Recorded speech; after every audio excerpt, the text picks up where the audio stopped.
આ દેહ વાળી કાઢી લીધી. યો બોલો, તમે તો કેવો મગજ આખો. લ્યો આલ્યો હવે બાકાતનું ટેન્શન વહી ગયું. હવે કઈ ટેન્શન? ઘડિયાળનો પાવર લાવવાનો છે. એ પાવર હમણાં એક ની વગરના બે લઈને આવું જો તો. યો બોલો, દિવાળી તો છે પણ બાકસ તો નથી. હવે ચૂલો કેમ હળગાવવો? આજ તો મગની દાળ બનાવવાની છે. મારો માણા ગયો છે ગામમાં મગની દાળ લેવા.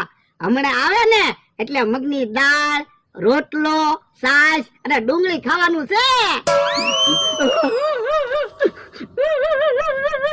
એલા કેમ રોતો રોતો આવ્યો? એ મગની દાળ ઢોળાઈ ગઈ. પણ મગની દાળ તો છે ને. એ હું ધૂળમાંથી મગની દાળ ભરીને લાવ્યો.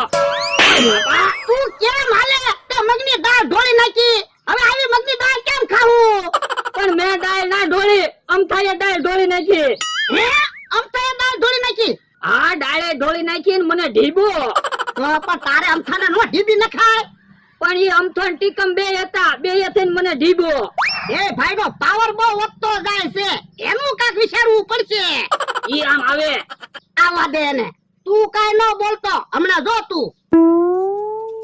ઓ બાપા. એ ધક્કા હું મારે? તો પણ આમ એક બાજુ ઊભું રહેવાય ને. એ હું કાઈ મારો માણો નથી તે માર ખાવ. ઢીબી નાખી. ઓ બાપા. તો હા, તો સમજાઈ દીજે તારા માણાને, અમારું નામ ન લે. એણે હું તમારું નામ લીધું. ડોહા પૂછી જો તારા માણાને. દુકાને મારા પગ ઉપર પગ મેકી દીધો છો. ઈ તો દુકાને ગરદી બહુ હોય એટલે ભૂલમાં પગ મુકાઈ ગયો હોય. ઓ બાપા. ગળદી કાઈ નથી, અમે એટલા જ હતા. એ હવે હાથ નો ઉપાડતો નકર ઢીબી નાખી. ડોહા પાવર નો કરતો હોય ને કે હું નમથાભાઈ બે થઈને ઢીબી નાખશું. આય તે કામ આવડા તો નવરા છે, આપણે વાડીએ ઘણું કામ છે. લે લે ભૂલમાં અમથાના પગ ઉપર પગ મુકાઈ ગયો તો કે જાણીને પગ મૂક્યો તો? એ મેં હાથે કરીને અમથાના પગ ઉપર પગ મૂક્યો છો. બાપા તો કેતો ખરો હું એટલો બધો પાવર ન કરું. મને માર ખવરાવ્યા. તો પણ રોજ આપણી ભૂલ ન હોય તોય આપણે માર ખાવી જ છે ને. અમથાનું ને તિકમનું કાક વિચારવું પડશે. હે હું છું ભો દાદા? તમને ખબર તો છે અમારા રોજની માથાકૂટ હોય એમ.